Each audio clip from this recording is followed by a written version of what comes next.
Good evening, DawgNation. My name is Brandon Adams, and this is Cover 4 Live. Feels like it's been a while since we've done this. The entire DawgNation team back together, not really under one roof, but under one digital roof, if you will, and plenty to talk about here tonight. I've got Mike Griffith, I've got Connor Riley, I've got Jeff Sintel, and a whole lot of change on the way for college football, some of that impacting Georgia. We will talk about a lot of that here tonight and have a really good time doing all of that. I do want to begin with this. As the month of July shows up, you'll see name, image, likeness laws take effect in the state of Georgia. And now the NCAA really even opening the door for other states that don't currently have laws slated to go on the book. The NCAA opening the door for the schools within those states to still make money on their own name, image, likeness situation. So we have a brand new horizon on the way here for college football. And I think it's going to be interesting to see, specifically here at the University of Georgia. So to kind of get things started on Cover 4 Live tonight, I think one of the things that's interesting to find out is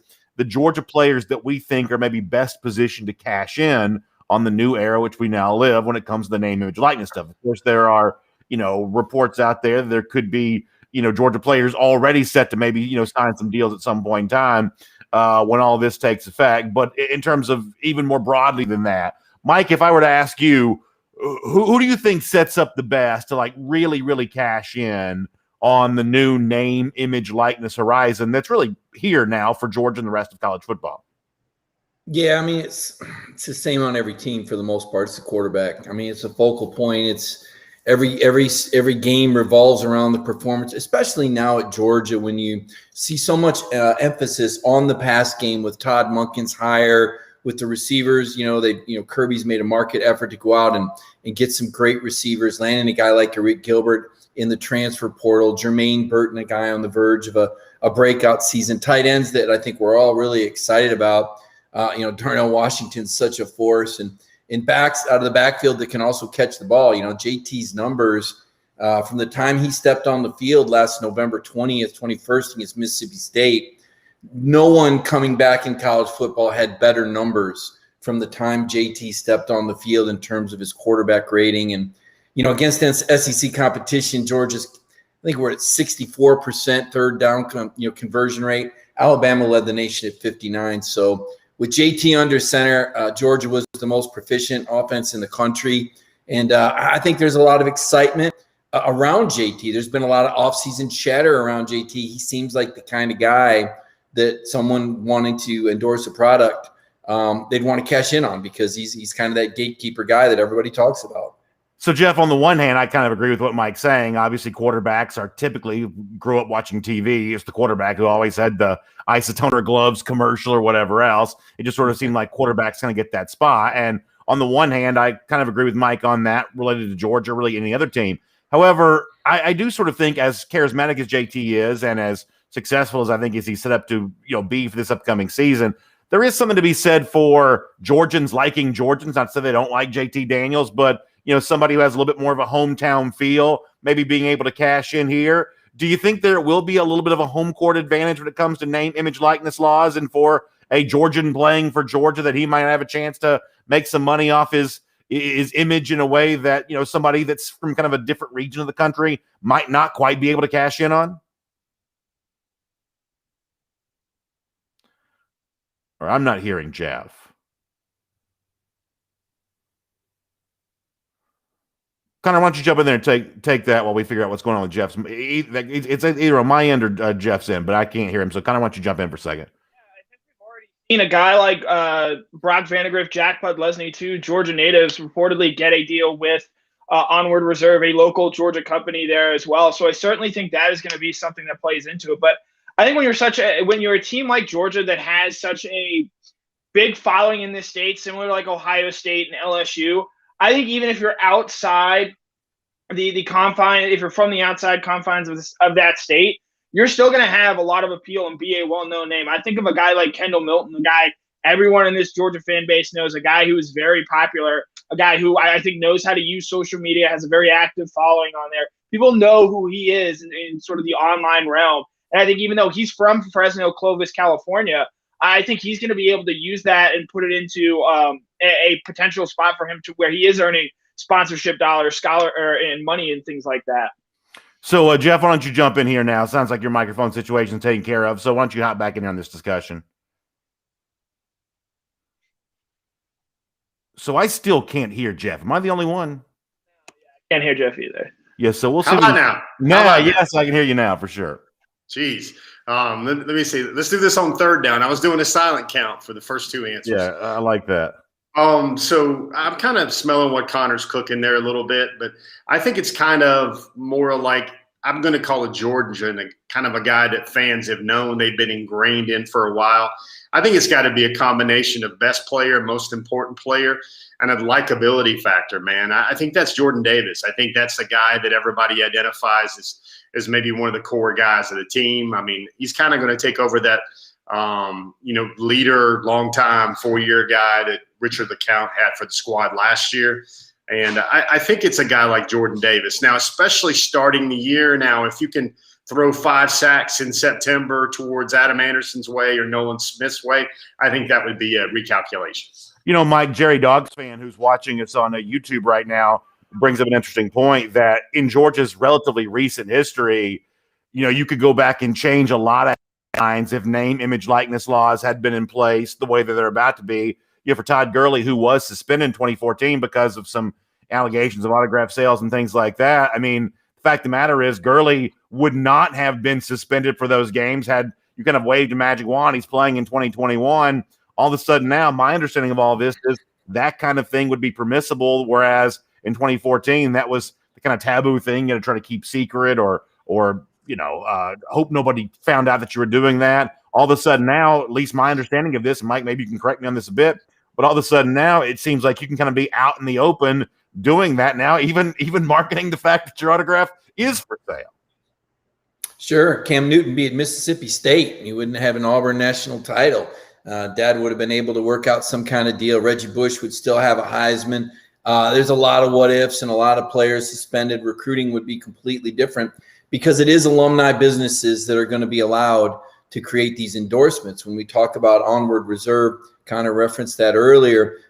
Callaway is a UGA alum. And what's happened with that is it's been announced the 5 guys that he will approach on July 1st, and Brock Vandegrift and Jack Podlesny being the 2 football players, along with Matthew Bowling and the baseball star from Oconee County, Connor Tate, along with Trent Phillips, the golfer. So they have a very particular sort of athlete that they're looking for. You mentioned that in-state guy. When we talk about some of the other guys, when we talk about a JT Daniels, I think you're looking at more of a national type of sponsorship.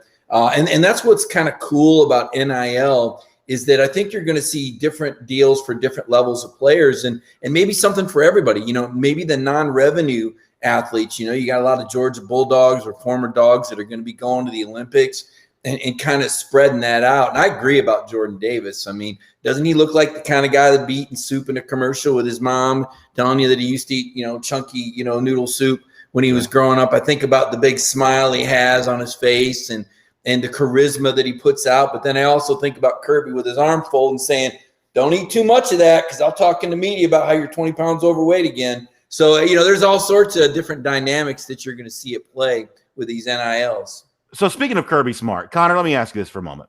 Let's say that Kirby Smart was a part of this show right now, and I were to ask him as a fan, Kirby, what should Georgia fans cheer for? Should they cheer for as many businesses as possible to get involved, paying as many players as possible so that Georgia players can be the richest of all the college football players? You can create the kind of buzz and pizzazz that goes along with that. Or should Georgia fans be cheering for a fence to be put up around the program and you don't have the distractions that come from whatever, business wants to attach his or her name to some, athlete's social media? All of a sudden you don't have that distraction to worry about. Like, how much do you think Kirby Smart wants this infiltrating the Georgia program? This is a thing that I think players have wanted for a long time. There have been classic examples. You mentioned Todd Gurley. AJ Green is another. There have been times and time again of players being marketable and having the ability to earn money, and that just not being the case. While you see coaching prices, coaching salaries escalate, buyouts. Gus Malzahn got a $20 million golden parachute to go away from Auburn earlier this year. And so I think at the end of the day, while sure, Kirby Smart might not necessarily love that his players are now dealing with scholarships, if he's a good coach, which I think we all do here, he's going to set up the necessary protocol to help these guys both attract scholarship or attract sponsorship offers while also still keeping the main thing. He's going to find a way to strike the correct balance and both have this as a tool and use it as an advantage to the Georgia program that has a massive alumni base and a national sort of recognition, while also at the end of the day still keeping football the most important thing among this Georgia program. But to zero in on this a little bit more tightly, do you think this is something that he's forced to embrace or forced to endure? I think you look at the transfer portal, you look at some of the other changes that he's seen and made in college football. Nick Saban has said it before: if you're gonna change the rules, we're gonna start using them for our advantage. And so I expect Georgia to do the same here. Although, Jeff, to be fair here for a moment, when Nick Saban talked about this the other day, he wasn't exactly talking as much about the advantage that he hoped to conjure up. When he spoke in Birmingham, Alabama, for the Region Celebrity Pro-Am Golf Tournament he was a part of, he talked more about wanting to establish a level playing field. It certainly didn't seem like, at least based on what Saban said publicly, that he was necessarily looking forward to cultivating any kind of advantage there, which was a little bit different type of tone than you sometimes hear Saban take on issues like this. Yeah, I think it's going to be tricky. Tuscaloosa's media market and its availability in the state of Alabama, businesses, corporations, I don't think that's a level playing field in Alabama's favor right now, unless you get a lot of major boosters like concrete companies and stuff like that. Saban, man, he's even got an interest in several car dealerships around the state of Alabama. And that's it's very interesting. These are high-end luxury as well. I would name the brand names, Brandon, but, brands and Brandon don't really go too well on this airwaves. No free ads. So here's what I'm hearing. Number one, I've heard a bunch of things on this lately too. A lot of these players, they don't even know if they're getting approached yet. Like, I think everybody's trying to play by the rules. And like for the onward reserve guys, for instance, I think they can announce they're going to approach guys, but I don't think any formal contacts can take place until July the 1st. That's the letter and staple of the rule everybody wants to abide by. Here's a sneak about what you're going to see. You're going to see a lot of these young men starting up their own football camps in their communities. And it would be the Connor Riley Center Camp or whatever in Cobb County, Georgia, where they're going to say, hey, and Brendan, I think a lot of the way this will work with your intricate knowledge of high school sports, it's going to work through kind of booster club organizations where a lot of the early affiliates will be the same people that sponsor their high school team or whatever.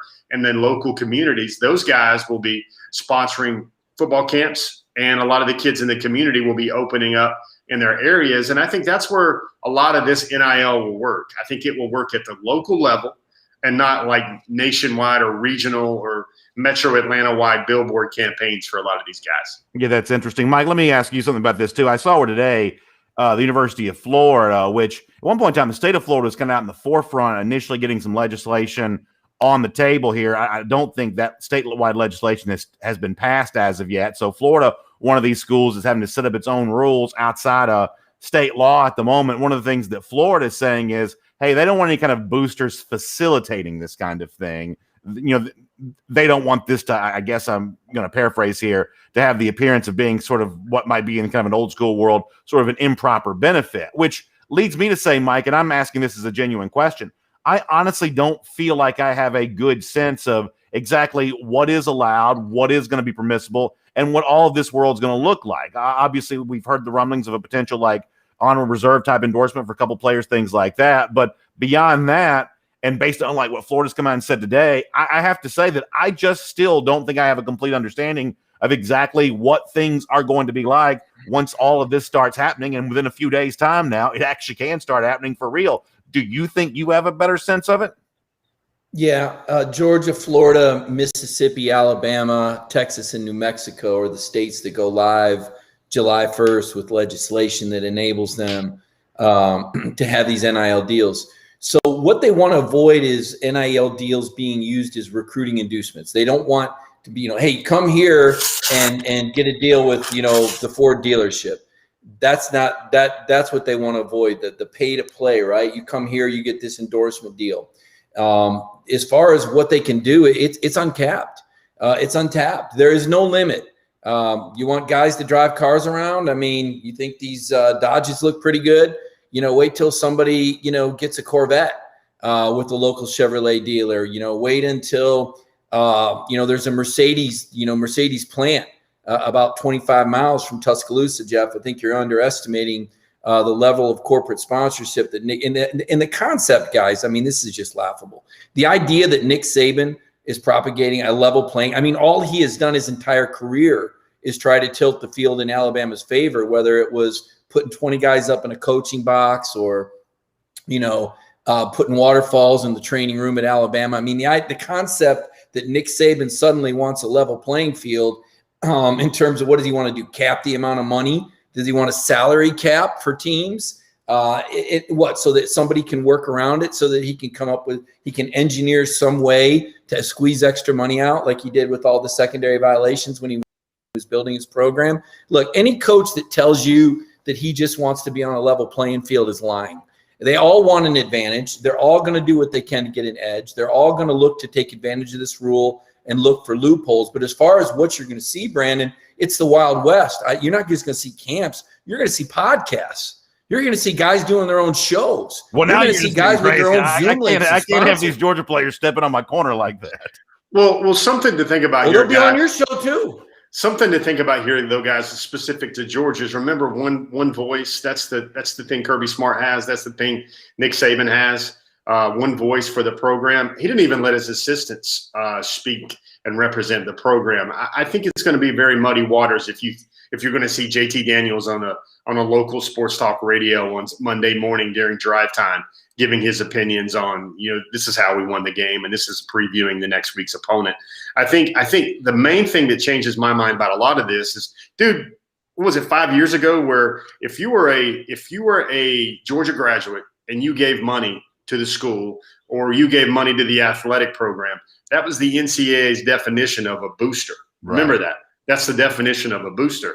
And now things have changed so radically in the last 2 or 3 years where you could have boosters having a construction company in Milledgeville, and you can hire the kid from Milledgeville to be a spokesman. It's really radical change. Well, just to be very clear here for a moment, this is from Steve Berkowitz, USA Today. I referenced this a moment ago.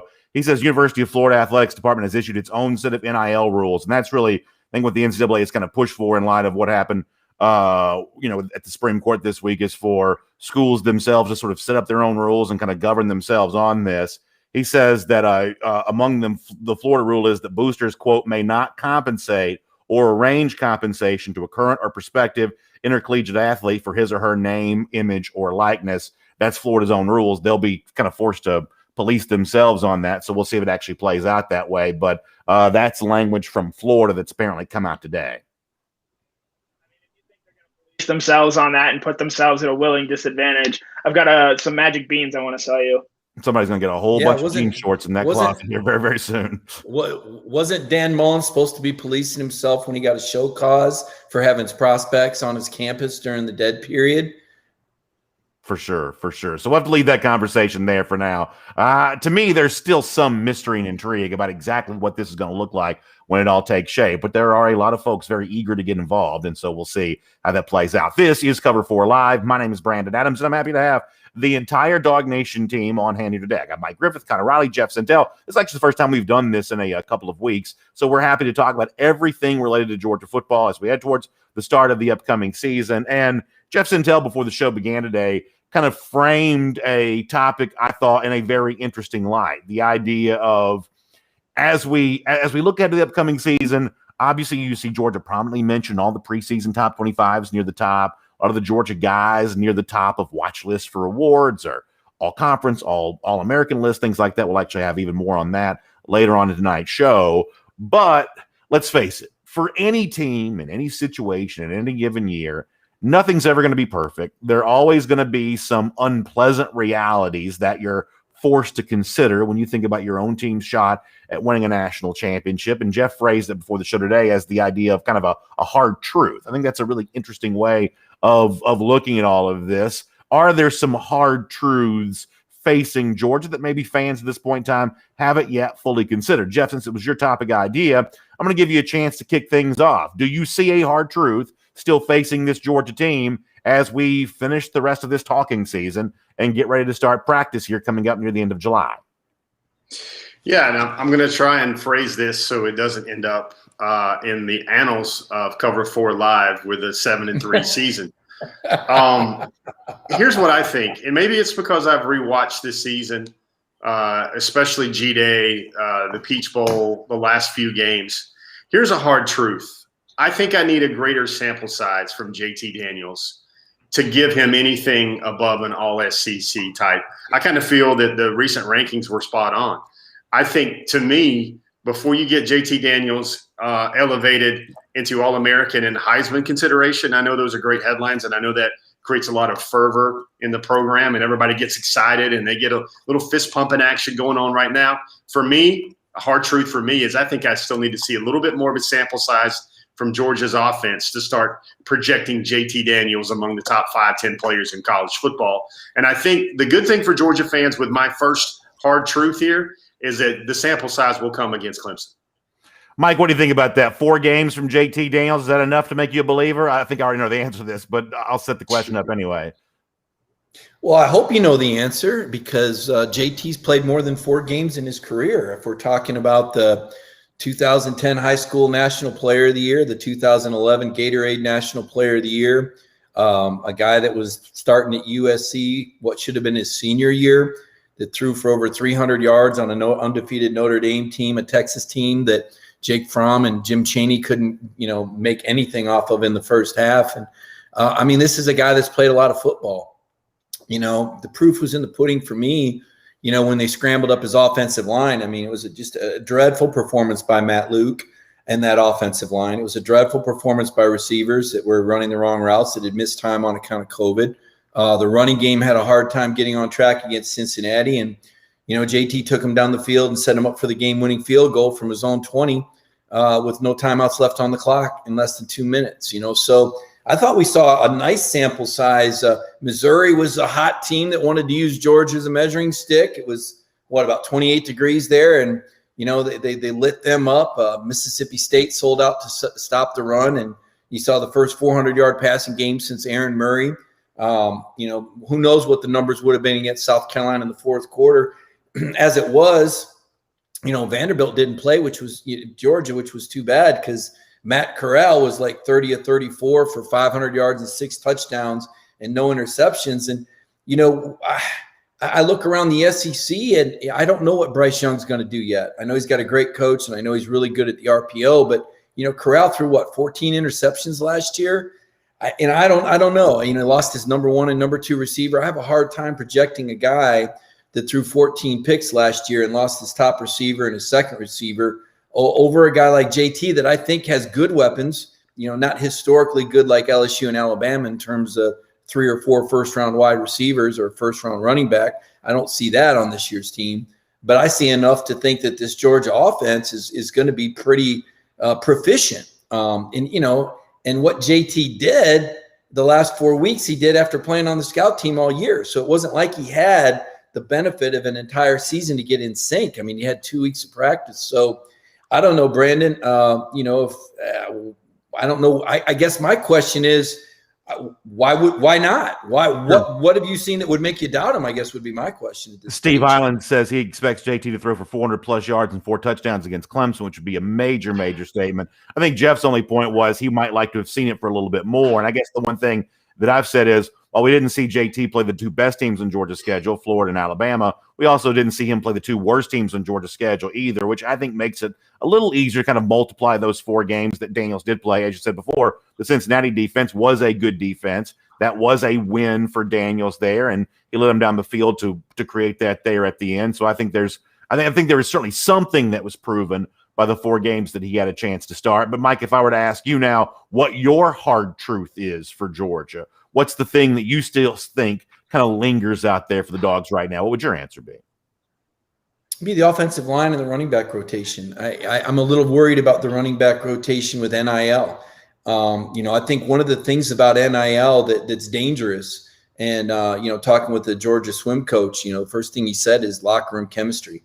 And it's one thing to stand back if all 5 running backs are getting paid NIL deals, but it's harder when the only one guy's got a deal in place. I mean, I wonder how that works now. Is everybody still cool with Zamir getting the nod as the starter because of the seniority? Because or all of a sudden is it like, wait a minute, where's mine? I need to get my Connor made a great point.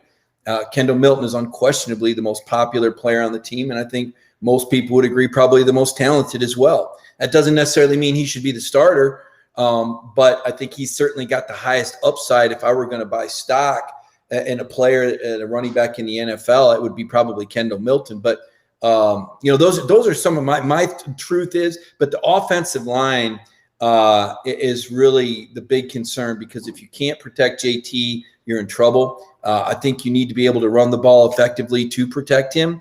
And I'm just not sure. I wrote one of my 3 big mysteries today, that left tackle spot. And I don't know, guys, and I guess I would throw it out there if you want to answer it or ignore it. But, I keep hearing put the 5 best guys out there. Well, does that necessarily mean you got the best left tackle playing left tackle? Because I'm not sure that Jamari Salyer is the best left tackle, but maybe having him at left tackle enables Georgia to get the 5 best guys out there. I'm not sure who the best left tackle is. I mean, Kirby said in the spring that Xavier Truss was going to keep getting the majority of the reps until, otherwise proven. And he is the projected guy technically, right? Which with Kirby means nothing, because there's no depth chart, and he's not even going to probably tell us who started left tackle, till 5 minutes before the game, if he could wait that long. But is it Truss? Is it Amarius Mims? Again, probably the most talented offensive lineman on the team. If I'm buying stock and somebody's NFL career, it's going to be Amarius Mims. Is he going to be ready to play left tackle? Broderick Jones, and Centel's Intel told us this long ago, this guy's got great feet. He's got the best feet on the team. Is he powerful enough to play left tackle? Or do they just go default with Jamari Salyer against Clemson because he played there 9 games? So to me, I don't like that kind of juggling. I liked it a lot better when he said, well, Andrew Thomas is coming back, and Ben Cleveland's coming back, and Solomon Kenley's coming, and you knew what you were going to have. I like the Great Wall, right? These guys, I think if you could pick the starting lineup, it'd be a great call. There's no Great Wall. Before I hear from Connor Riley and get a couple comments, Tino Calvino says Amarius Mims is her favorite. Mike mentioned the running game. A lot of folks weighing in on that. Travis McCullough saying he's ready to see Kenny McIntosh.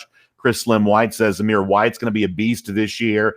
Isaac Cruz says I'm all for Zamir White as a starter. He blames the offensive line for last year not seeing what he thought was the most dynamic possible performance from Zamir White. Connor, you've talked offensive line before. If I had to predict, I might assume that's the direction you're going with this topic here right now. Would I be correct in doing so? No, you'd be incorrect. I took 2 truths instead of 1. So I'm going to go with the defensive backfield, especially that first game against Clemson.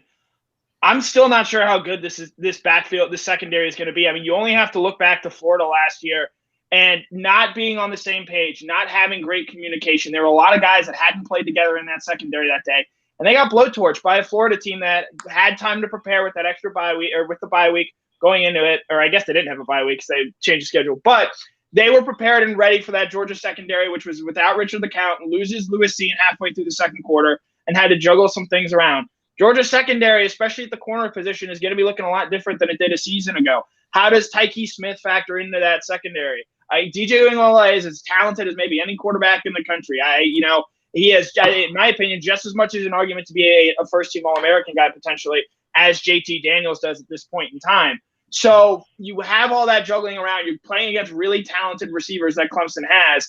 That first game, that secondary, despite bringing in Darian Kendrick, despite bringing in Tyke Smith, despite having 5-star Keeler Ringo, the number 1 defensive back in the country in the 2020 class, despite having another fringe top 100 defensive back in Jalen Kimber, I think the secondary is still going to struggle early on, especially against what I think should be a pretty good Clemson passing offense. Jeff, let me bring you back in on this, on what Connor said a bit and what Mike said a bit. First of all, on the offensive line, Mike asking the question of, hey, is it the best 5 or is it the best 5 for each position? And he mentions left tackle in particular. This is one of the reasons why I haven't been as worried about the offensive line situation as maybe some other people have been, or maybe as much as some people would say I should be, because my assumption is going to be that the left tackle that Georgia starts against Clemson or anybody else won't be any worse than Jamari Salyer, because if that person was worse than Salyer, then they would just start Salyer in that spot. And I think Salyer played fine last year, if not quite, best in the country type level, certainly at a very high level. It's one of the reasons why he's getting so many preseason accolades right now. As far as the defensive backfield that Connor mentioned, everything that he just said is valid. It's all legitimate concerns. And Uiagalelei, with that collection of receivers and offensive talent that Clemson has, they certainly have the ability to exploit. But at a certain point in time, you just sort of have to say, you've recruited Jalen Kimber, you've recruited Keely Ringo, you've brought in, Tyke Smith as a transfer, you brought in Darian Kendrick as a transfer, you've literally taken him off the Clemson roster and put him on your own team. At a certain point in time, with all that talent, you got to just go out there and put a secondary together. I mean, I get there's a chance that it might not work out. I get there's a chance that could still be a weakness, but Kirby Smart's a defensive guru, specifically when it comes to defensive backs. I got to have you use all this talent, put them together this summer, develop a little chemistry with them. That's enough raw materials, enough natural resources that, in my mind, you ought to be able to find a secondary from that group that's able to play. Yeah, Brandon, a lot of points there that you made that I'll try to unravel a few. I kind of look at it this way. Where are the players at? Now, there's inexperience across the secondary, especially when you start thinking about, who's the third and fourth defensive back in the nickel packages. Yet it's added a little bit by Tyke Smith and then Darian Kendrick. And those guys are experienced players, but they're not experienced players in Georgia's system. I would say maybe the greater worry concern, I think the offensive line will be fine. I think they've got the players. I think we've all touched on the point. Everybody's worrying about left tackle. Everybody's worrying about other spots. I think Salyer is an insurance policy right there. If Jamari Salyer, if they can't get Truss where he needs to be, and they can't get Amarius Mims already where he needs to be, fine. Then you move Jamari over there. I think that's an easy fix. I think the harder fix is the secondary, especially going against a very talented Clemson team that's going to spread the ball around and fire it out in a lot of places. I think when you look at those two extremes, I think the more area of concern for me would have to be the defensive backfield, because even though when you have experience there, a lot of that experience is not experienced at Georgia yet, which kind of adds to the overall picture. Cisco Hurtado mentions the questions facing the offensive line. Mike, another quick point on this, and then we'll move on. The other thing that makes me feel, like I said, I don't want to oversell this because I obviously do, view it as a potential concern. One of the things that makes me as a fan feel a little bit better about it is, during the spring and certainly based on some what you saw on G-Day, you also kind of see the emergence of Tate Ratledge right now. Georgia always seems to have that sixth man offensive lineman. I'm not saying Ratledge is not going to start. He may very well start, but certainly Ratledge seems like he's kind of blossoming right now at a very good time where, he's either a starter for you at guard or sort of a super sub across the board, that all of a sudden he's kind of taking on the look that Georgia has had before, whether it been Cade Mays in the past or Jamari Salyer at one point in time prior to his insertion as a full-time starter, where you have that little bit of extra depth, a sixth guy that you really trust and feel like you can play at any point in time. SVP, Cedric Von Pron, maybe an example of that there as well, that there's enough emerging depth right now that I'm really not dealing with a whole lot of sleepless nights on this offensive line. And boy, I hope I'm not, Mike, disappointed once the season gets here.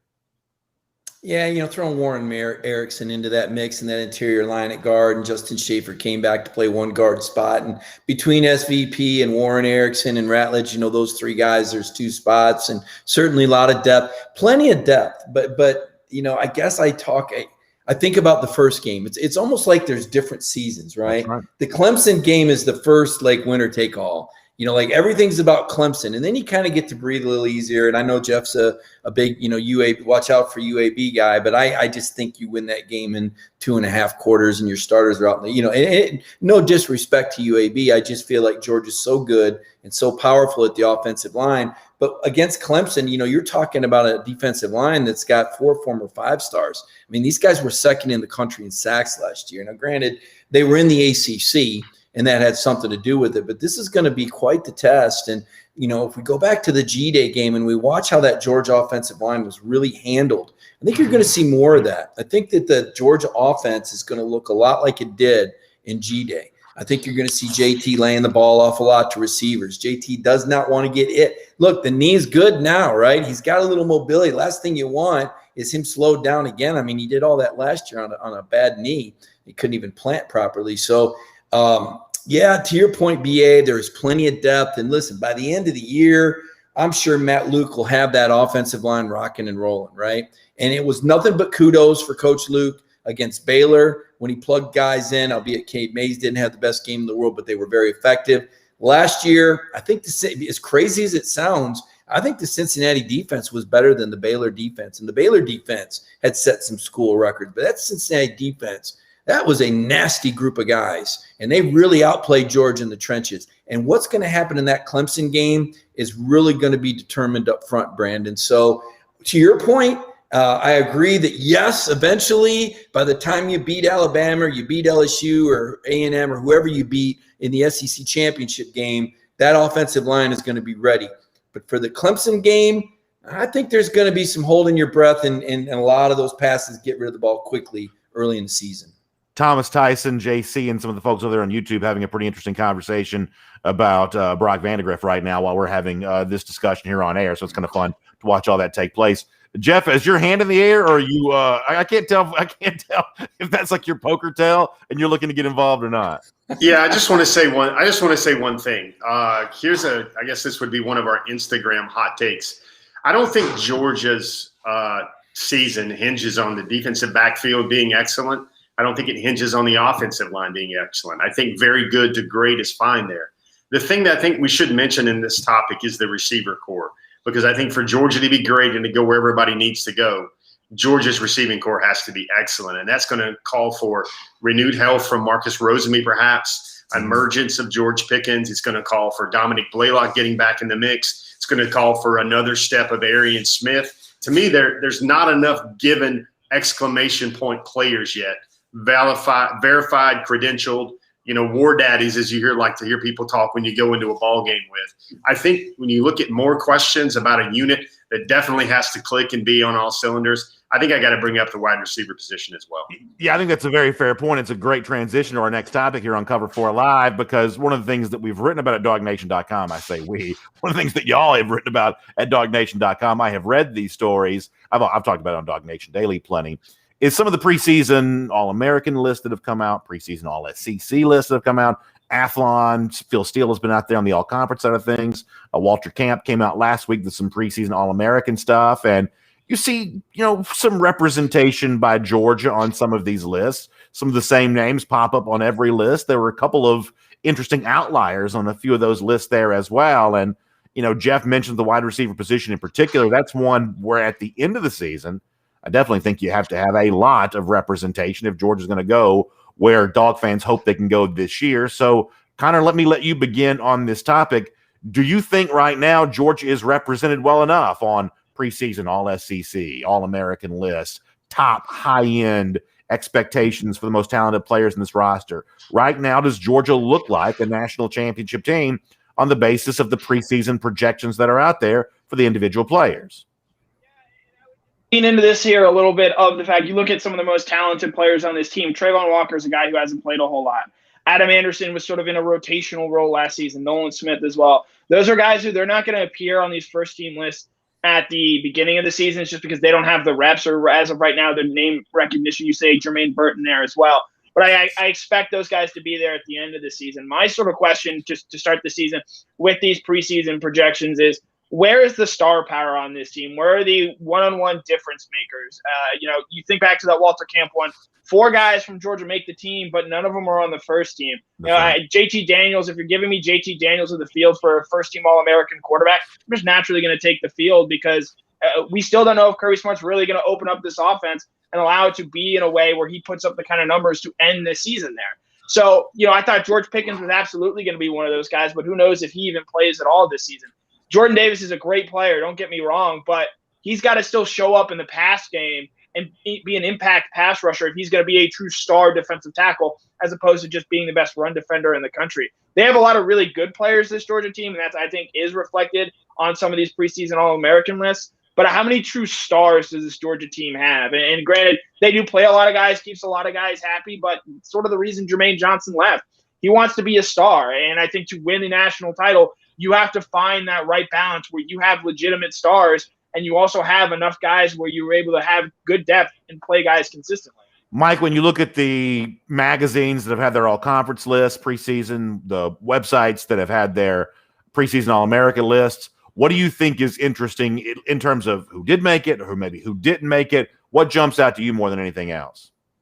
I think Connor makes a lot of really good points there. Last year that guy would have been Richard LeCount if not for the motorcycle accident with the interceptions and the tackle numbers. He was in a position to be productive. And, and to Connor's point also, and I know, Bia, you and I have talked about it, Jordan Davis could be the best nose tackle in the country and only have 2 sacks. And 2 sacks doesn't translate to all, because a lot of people don't. I mean, let's be honest. And I do a freshman All-American team every year. It's incredibly hard to try and watch film of everyone adequately enough to say, like there's always some, for example, there's always some Mountain West linebacker, 160 tackles. The Alabama guys got 87. Well, what's the difference is in the Mountain West, the guy's on the field for 90 to 100 snaps a game, and Alabama's going to ball control you to death, and their guys on the field for half that much. So the numbers aren't equal.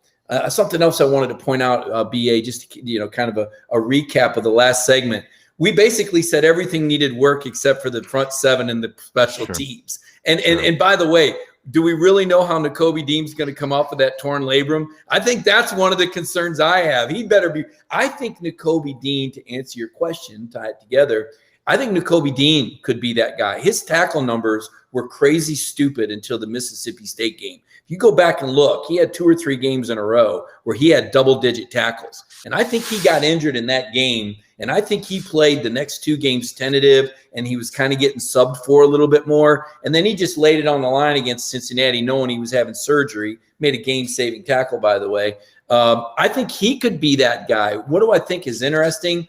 Well, the running back by committee hurts you, right? You look at all SEC, you got to go all the way down to 4th team RBU before you get to a Georgia running back. 6 running backs clearly identified better than your starter, right? And then when you get to Zamir White, we don't even know if he's the best guy, the best running back there. Kendall Milton with the case, Kenny McIntosh. James Cook could end up being the most effective guy if they throw it as much as we think. So a lot of depth there. Same thing with tight end, right? As much as we're impressed with Big Darnell Washington, we know Brock Bowers, Centel's Intel unicorn from his recruiting class. He's going to be doing some things downfield. Oh, and don't forget John Fitzpatrick. He's 6'7", and he may have done more interviews than he has catches to this point. But I think he's going to be a security blanket for JT Daniels. So the ball's going to get spread. The biggest oversight to me, though, based on everything I'm hearing, is Jermaine Burton. On that JT California trip, Burton stayed out there the whole time. Now, he missed a part of spring because of the hyperextended knee, but all the intel that I'm getting, he is having one whale of an offseason, and he's going to do some great things at the Z. At the X, you got Roseme, who's looking good, by the way. His comeback is going really well. He's looked really good. Him and Eric Gilbert are swapping out there at the X. So I think you're going to see really good numbers for both. But I'm starting to get a little bit more bullish on Jermaine Burton based on everything I'm hearing. And I also wouldn't be surprised if Kearis Jackson, working out of the slot, doesn't put up 50 or 60 catches, and they may be of the 7 and the 9 yard variety, but he's a tough guy that's going to catch it, put his head down, and get a few extra yards. I want to challenge you on one thing you said a moment ago, Mike. You talked about Jordan Davis and the fact that an interior defensive lineman sometimes doesn't put up big stats, which is certainly true. If memory serves, I don't believe there was an interior defensive lineman taken the first round of last year's NFL draft, but there were a couple from the SEC taken in the NFL draft prior to that. And guys like Javon Kinlaw at South Carolina and Derek Brown at Auburn did put up big statistical numbers. And I guess, Mike, what I'm getting to is, and I think I'm as big a believer in Jordan Davis as anybody is. I think he's an incredibly valuable player for Georgia. But my expectation, Mike, for him this year is to be a part of the stat sheet. A double-digit tackle for loss season, more than the 2.5 sacks that he had in the last full season that Georgia played in 2019. 2.5 is not a bad number necessarily for an interior defensive lineman, but it may not be a first-round draft pick type number. He may need 5-6 sacks, something along those lines. So while I think that Davis can be valuable to Georgia as a space-eating nose guard, stopping the run, the things that he's done before, if he achieves his full potential at Georgia, then I don't think it's unfair to say, are you capable of putting up stats the way that Kinlaw did for the Gamecocks a couple of years ago and the way that Derek Brown did for Auburn there as well? I actually don't think that's an unfair question to ask for a guy like Davis, who I would think came back for that very reason. Well, and I think Connor touched on this, or maybe it was Jeff, but part of what happens here is because Georgia plays so many guys. Jordan Davis, because he's so effective as a run stuffer on first and second down, you go with a little bit different package there on third down, whether it's your NASCAR package or your speed package or whatever you want to call it, where maybe Jordan Davis isn't out there on third down on that pass rush down because you want to be a little bit lighter and you want to have someone that's a little bit faster back there, or on the field trying to make those plays. So, that's kind of where, I'm looking at, Javon Kinlaw's senior stats right now, Brandon. He had 6 sacks. I mean, and he's probably a 3-down player. That'd be a huge. I mean, 6 sacks for Davis would be a huge year, though. You'd agree with that. That'd be if Jordan Davis has 6 sacks. I'm gonna be strutting into work like that Vince McMahon gif. If he's not playing, if he's doing it on 1st and 2nd down, but when you got guys like Devontae White and Jalen Carter and other young guys emerging, it's the 4th quarter and you're blowing out UAB or you're blowing out, some of those other chicken schools on Georgia's schedule. You're not playing Jordan Davis in the 4th quarter of those games. You're going to keep that big man rested. I just don't. So maybe he could have those numbers if you were going to let him beat up on some of those sorry teams that Georgia plays at home this year.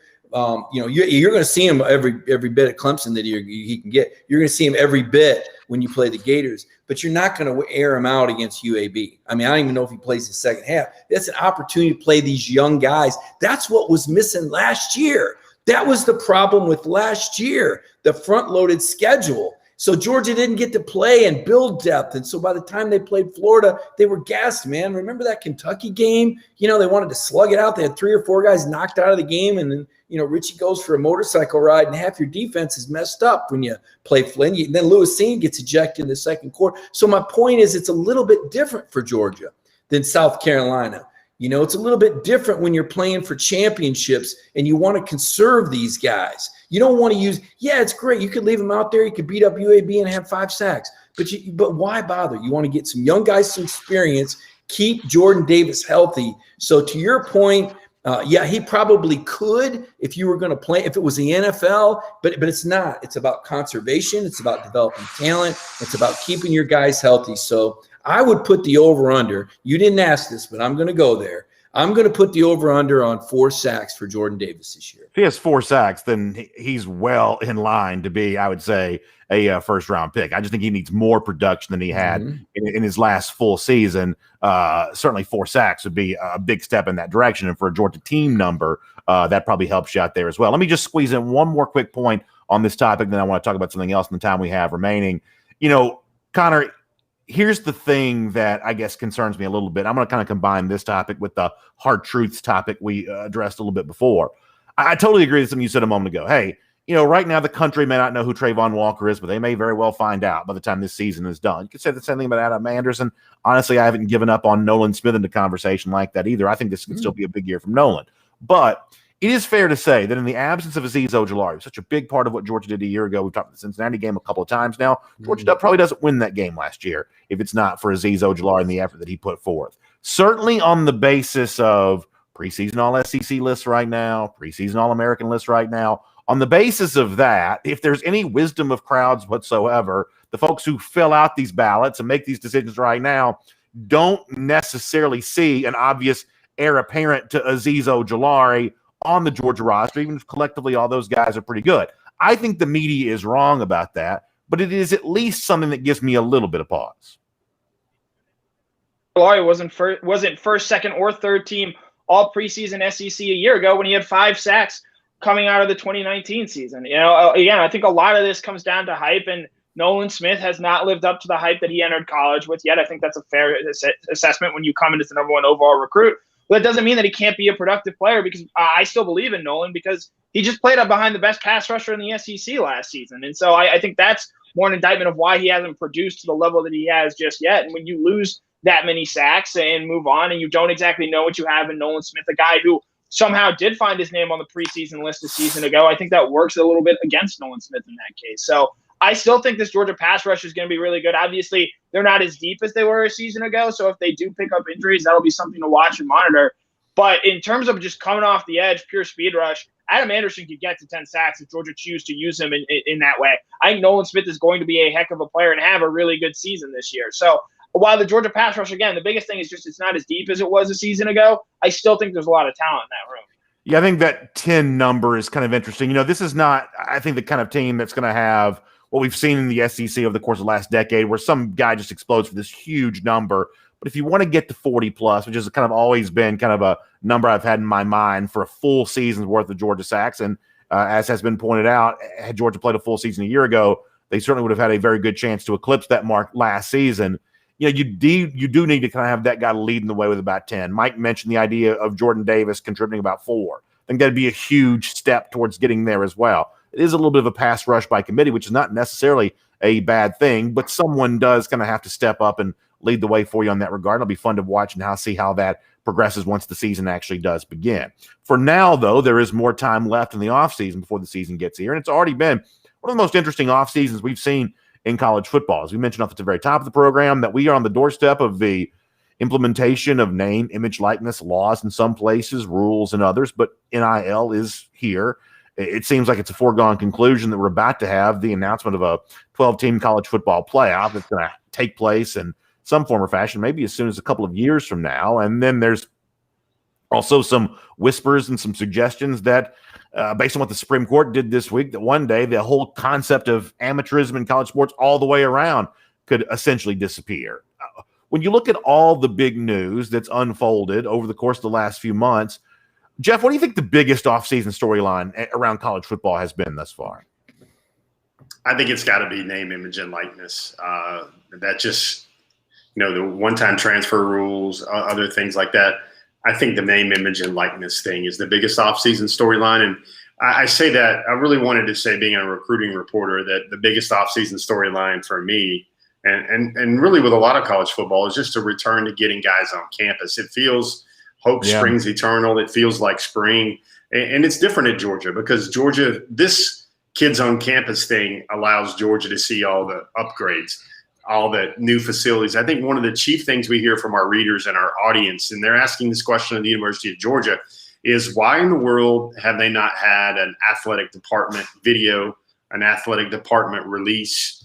Now, I get that about recruiting. You want to save the Christmas morning feel for a lot of these guys. But, I mean, we're almost at the end of June right now, and I think it's a point where a lot of the new toys, I think a lot of the fan base wants to see. Like, we keep writing these stories and we keep putting tweets or Instagram posts in our stories, and they're like, oh, yeah, but I want to see more. They want to see that waterfall with LCD in Georgia. They want to see that Jumbotron above the weight room. They want to see the hot tubs and the cold tubs with the 4 TV screens around. They want to see the saltwater pod where you can only get like a light day of sleep or a light night of sleep, and for every 15 minutes you lay down and soak in that pod and sleep, it's like 3 hours of sleep to a regular person. I think everybody wants to see all that. But for me, the biggest offseason storyline, to condense my point, it's got to be the name, image, and likeness, because it's going to change the way a lot of players are recruited. It's going to change the way a lot of players are compensated during their college years. So I think your point about the return to visits is certainly an excellent one. Mike, I do have to admit, though, that in comparison to the implementation eventually of a 12-team playoff, we're not there. It's not a guarantee that we will be there, although at this point in time, it certainly seems like the direction the sport's moving. I actually have a hard time believing that the name, image, likeness discussion and what that's going to look like once it's real world, I have a hard time imagining that's going to dominate the conversation more so than the idea of a 12-team playoff. Had there been a 12-team playoff the last few years for Georgia, the feeling at the end of these seasons would have been dramatically different. I don't mean that Georgia would have gone on to win a national championship in one of those years. I just mean it would have had a chance to win a playoff game as opposed to playing in a bowl game that, some people treat as meaningless. I think the entire mood around the Georgia program would have been different than that. If you're going to make it a side-by-side comparison for me between NIL and 12-team playoff, I think the 12-team playoff changes the conversation among the average college football fan more so than name, image, likeness is going to. I agree, and I'm going to circle back and explain why. But first of all, Jeff, you talk about the saltwater pod. What about the Brandon Adams pod where the guys can go in there and listen to DawgNation Daily every day at 10 o'clock and from the pod? Oh, did they not have that in the football facility yet? If they Brandon don't, Adams? it's on the way. Simon, that's when you're in trouble. That's where they go. That's where they put them. So that's really kind of. So no, you know what, Brandon? I was going there. I absolutely think that the 12. Kirby Smart said it, so it must be right. No, I got to agree with Kirby that and for Kirby and the poker game that he was playing with us when we would say, so you're doing these games, these home and I'm out of line talking about that. We just want to play good. Of course, Georgia was as far back as 2019 was scheduling these home and homes, knowing Kirby had the foresight, to schedule these home and homes because he knew the playoffs expanded and he knew that schedule strength would play a role. You still got these clowns on the football playoff committee. Thank goodness Georgia Tech, Florida, and Oklahoma have rotated off, but welcome Notre Dame to the room now, by the way. But I absolutely think it makes a huge difference if Georgia is in the playoff the last 4 years, which they would have been, and 2017 in particular. And Alabama fans never want to hear it. They want to shout me down every time I bring it up.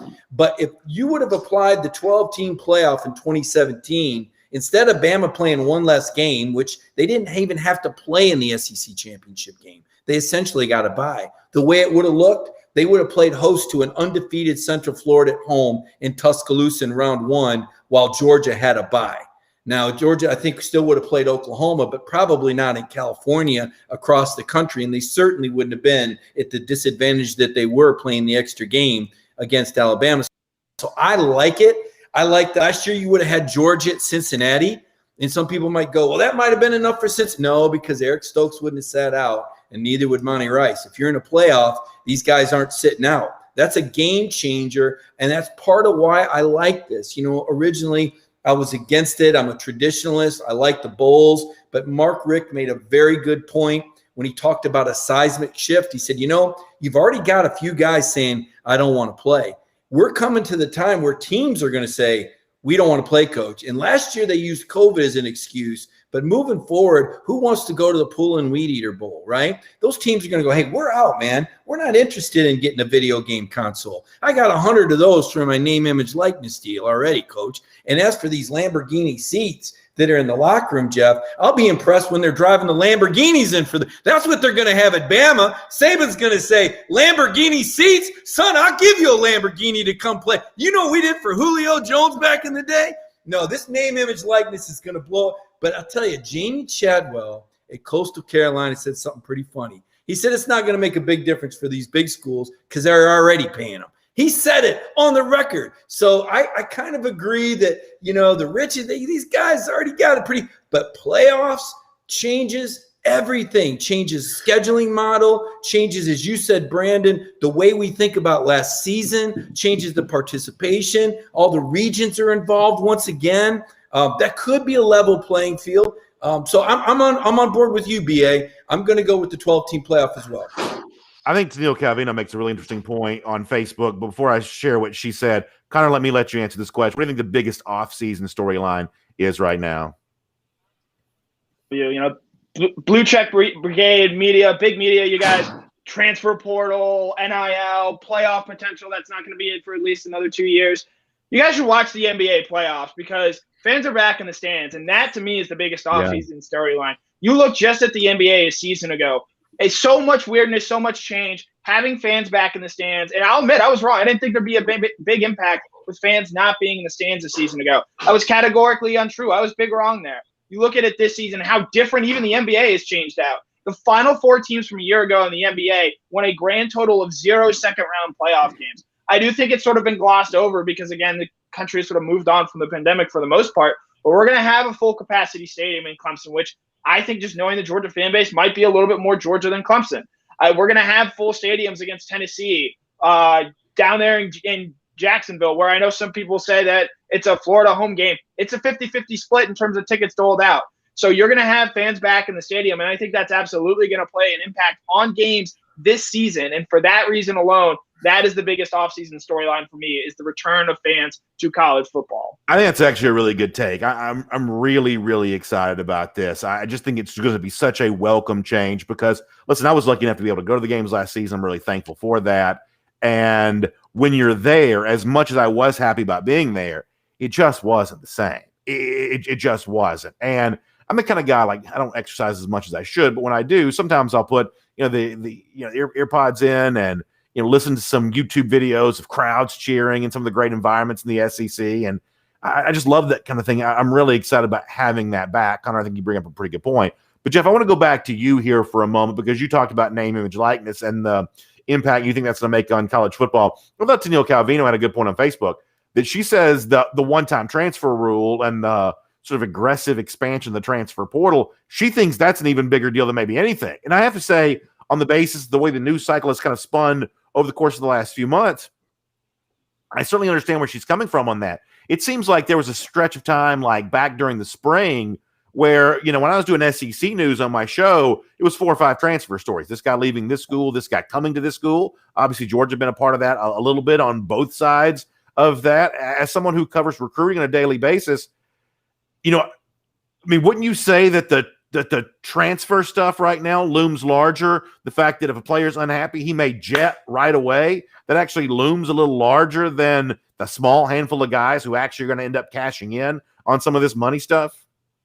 Yeah, and I think Connor well, first of all, let me say this. I don't want to sound dismissive at all, but I agree with what you said about the playoff, Mike. I agree with what you said about the playoff, Brandon. But to me, it's not here yet. The year that it becomes valid, that's when it becomes the biggest offseason storyline for me.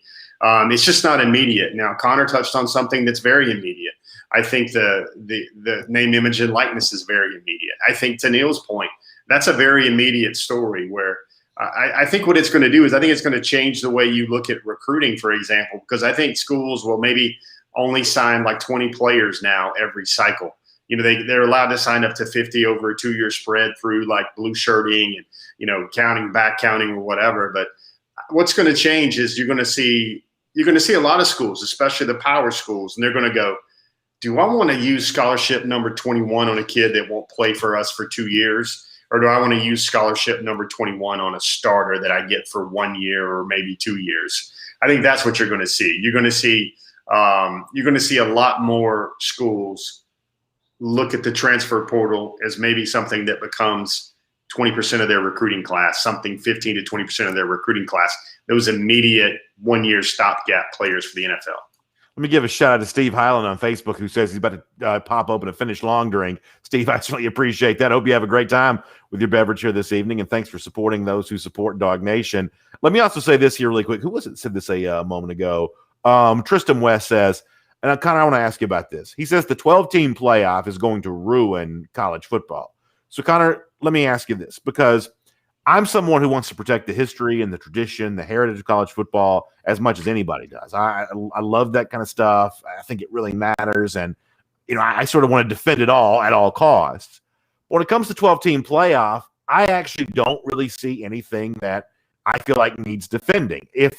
I'd be the first one I think would have my antenna up about this being maybe a problem for the sport. But I don't think that the 12-team playoff has the risk of ruining college football. I think it's a change for the better and not a change for the worse. There are plenty of things around college football that I don't mind telling you I think are potentially changes for the worse.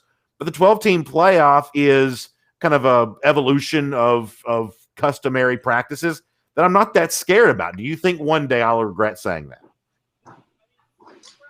Right now, there are probably 3 fan bases that are happy with the current setup.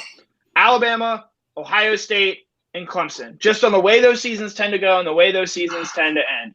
And for a majority of this sport, it is not a happy ending to the season. Most people aren't thrilled with the way the season ends. And you've already seen more and more controversy, arguably more than the BCS, of how the college ball playoff selection factors into this. You have Oklahoma fans that have been mad, Ohio State fans, Georgia fans, Notre Dame fans, Texas A&M fans. You have fans that are continuously more and more unhappy with this setup. And so, while yes, Alabama, Clemson, and Ohio State are probably getting in a 12-team playoff every year, you can put them in pen. They're already doing that now. So I think with a 12-team playoff, what this does do, it opens it up more. It opens it up to more of the Iowa States, the Floridas, the Georgias most obviously, Notre Dame's as well. And then from there, you do, I think, introduce a little bit of parity. You might see a year where an Ohio State gets tricked up in a quarterfinal game.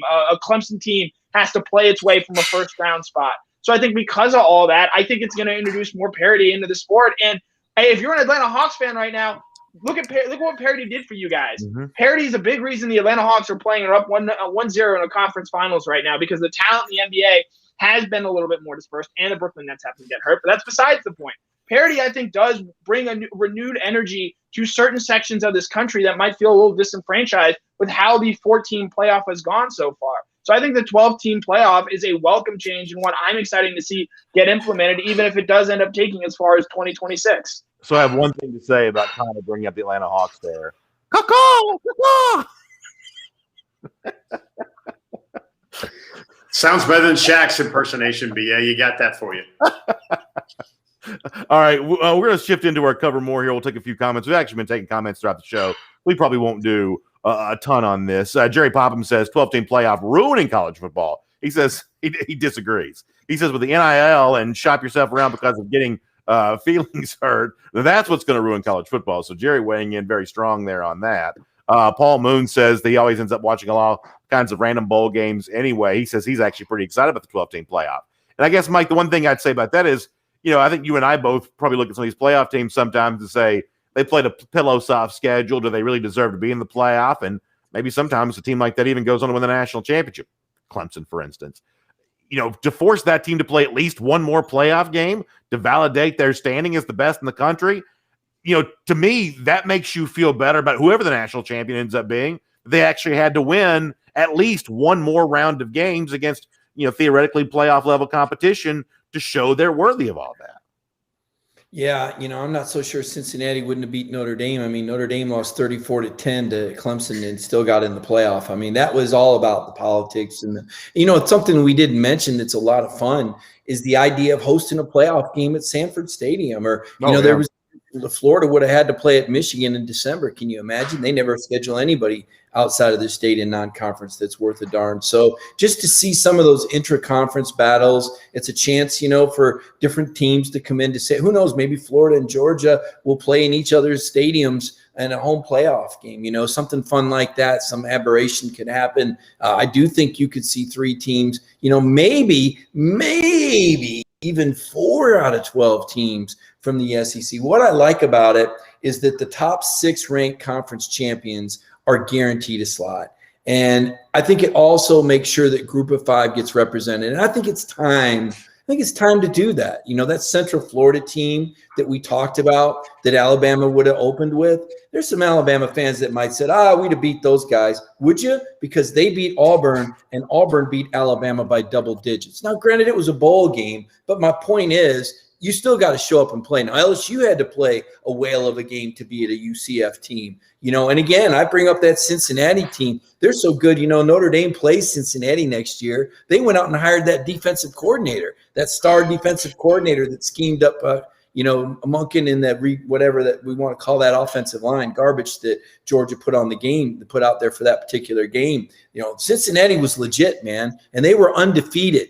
And they didn't get a fair chance. And Notre Dame lost 34-10, and they got in because they're Notre Dame. So I like now that Notre Dame can't get a bye because they're not in a conference. They're not going to be one of those 4 teams. So that levels it up a little bit because that was an advantage that they didn't necessarily have to play a conference championship games. I think, BA, that's why guys like you and I, traditionalists here, like it because the regular season still matters because you're playing for that bye, and that will be a big advantage. I see Connor's ready to pop. I want to give Thomas Tyson a comment, but Connor, go ahead and go first.